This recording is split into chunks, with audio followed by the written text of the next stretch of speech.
India versus England test ನಾಯಕನಾಗಿ ಈ ಸಾಧನೆ ಮೂಲಕ ಕೊಹ್ಲಿ ಧೋನಿ ಪಟ್ಟಿಗೆ ಸೇರಿದ ರೋಹಿತ್ ಶರ್ಮಾ ಗುರುವಾರ ಮಾರ್ಚ್ 7ರಿಂದ ಧರ್ಮಶಾಲಾದ ಎಚ್ಪಿಎಸ್ ಸ್ಟೇಡಿಯಂನಲ್ಲಿ ಆರಂಭವಾಗಲಿರುವ 5ನೇ ಹಾಗೂ ಕೊನೆಯ ಟೆಸ್ಟ್ ಪಂದ್ಯದ ಮೂಲಕ ದಿನದಂದು ಪ್ರವಾಸಿ ಇಂಗ್ಲೆಂಡ್ ತಂಡದ ವಿರುದ್ಧ ಆತಿಥೇಯ ಭಾರತ ಮೇಲುಗೈ ಸಾಧಿಸಿದೆ.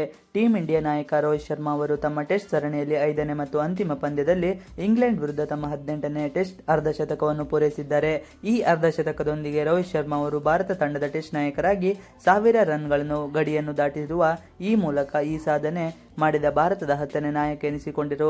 ಇದಕ್ಕೂ ಮುನ್ನ ಟಾಸ್ ಗೆದ್ದು ಮೊದಲು ಬ್ಯಾಟಿಂಗ್ ಮಾಡಿದ ಇಂಗ್ಲೆಂಡ್ ತಂಡ ತನ್ನ ಮೊದಲ ಇನ್ನಿಂಗ್ಸ್ನಲ್ಲೇ 57.4 ಓವರ್ಗಳಲ್ಲಿ ಕೇವಲ 218 ರನ್ಗಳಿಗೆ ತನ್ನೆಲ್ಲ ವಿಕೆಟ್ಗಳಿಂದ ಕುಸಿತಗೊಂಡಿತು.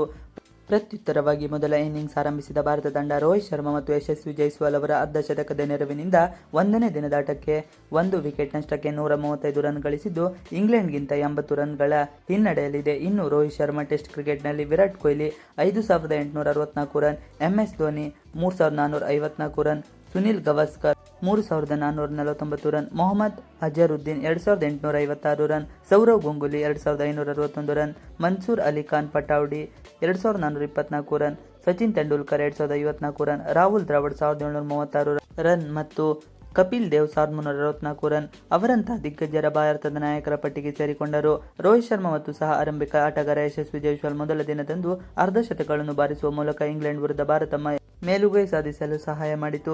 58 ಎಸೆತಗಳಲ್ಲಿ 5 ಬೌಂಡರಿ ಮತ್ತು 3 ಸಿಕ್ಸರ್ ಸಮೇತ 57 ರನ್ ಗಳಿಸಿ ಯಶಸ್ವಿ ಜೈಸ್ವಾಲ್ ಅವರನ್ನು ಶೋಯಬ್ ಬಶೀರ್ ಔಟ್ ಮಾಡುವ ಮೂಲಕ ಮೊದಲು ಇಬ್ಬರು ಆರಂಭಿಕರು ಮೊದಲ ವಿಕೆಟ್ಗೆ 104 ರನ್ ಜೊತೆ ಆಟ ಗಳಿಸಿದರು. ಇವಿಷ್ಟೇ ಇವತ್ತಿನ video. Thanks for watching video.